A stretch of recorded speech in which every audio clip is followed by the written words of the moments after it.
ঈদের আর মাত্র কয়েকদিন বাকি, কিন্তু উৎসবের সেই ব্যস্ততার ছিটে ফোঁটাও নেই পাবনার ঈশ্বরদীর বেনারসি পল্লীতে।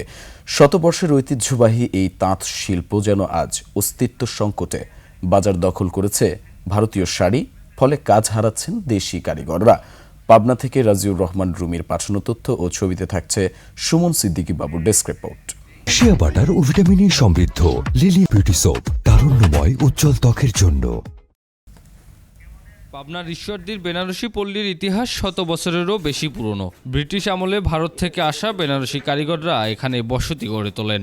দক্ষ হাতে বেনারসি ও কাতান শাড়ি বুননের মাধ্যমে ধীরে ধীরে গড়ে তোলেন সমৃদ্ধ তাঁত শিল্পের জনপদ। একসময় এই পুরো এলাকা মুখর থাকত তাঁতের খটখট শব্দে। কয়েক হাজার কারিগর আর শতাধিক কারখানায় দিনরাত চলত শাড়ি তৈরির কাজ। কিন্তু সময়ের ব্যবধানে সেই ঐতিহ্য এখন হারিয়ে যাওয়ার পথে। ঈদ সামনে হলেও পল্লীর তাঁতগুলোতে নেই আগের মতো কর্মচাঞ্চল্য।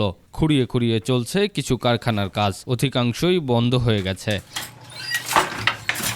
ব্যবসায়ী ও কারিগরদের অভিযোগ, ভারতের স্বয়ংক্রিয় মেশিনে তৈরি কম দামের শাড়ি বাজার দখল করে নেয় দেশি হাতে বোনা বেনারসি শাড়ির চাহিদা কমে গেছে। দেখা যাচ্ছে বাইরের কিছুগুলো প্রোডাক্ট আসার কারণে আমাদের তাঁত শিল্প ধ্বংসের দিকে যাচ্ছে। যে আমাদের এখানে তাঁত ছিল 1000টা ছিল, তারপরে মনে করেন 700 600 এরকম করতে করতে এখন বর্তমান মনে হয় 40-50টা তাঁত আছে। যদিও বা প্রথম চান্সে কিছু ছিল, বর্তমানে এখন কম হয়ে গেছে।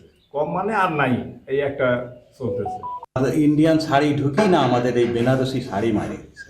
এবং আমাদের এই প্রধানমন্ত্রী কি করে দেখা যায়। বিপদের সময় আমাদের সাহায্য করার মতো কেউ নাই, বিপদেরকে দাঁড়ানোর মতো কেউ নাই, আমাদের সহযোগিতার জন্য কেউ নাই। আমাদেরও তো নিজস্ব 5 টাকা কাজ ছিল, এখন বন্ধ করে আমরা মুদিখানার মধ্যে চলে এসেছি। কী করবো? ভারতীয় শাড়ির যে প্রভাব আছে সে শাড়ির সঙ্গে আমাদের যে তাঁতের শাড়ি তৈরি হয় এতে ডিফারেন্স অনেক বেশি হয়। যদিও বা আমাদেরগুলো টিকসই মজবুত ভালো হয় বা কোয়ালিটি ভালো হয়, কিন্তু ভারতের সাথে আমরা দামে পারি না মনে করেন। ব্যবসায়ীরা বলছেন, একসময় এই এলাকায় অসংখ্য কারখানা ও শ্রমিক ছিল, এখন হাতে গোনা কয়েকটি রয়েছে। সরকারি সহযোগিতা না পেলে হারিয়ে যাবে ঐতিহ্য।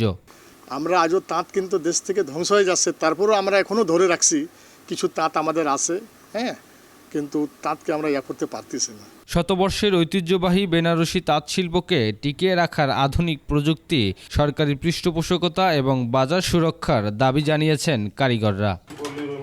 সুমন সিদ্দিকী বাবু, 21 টেলিভিশন।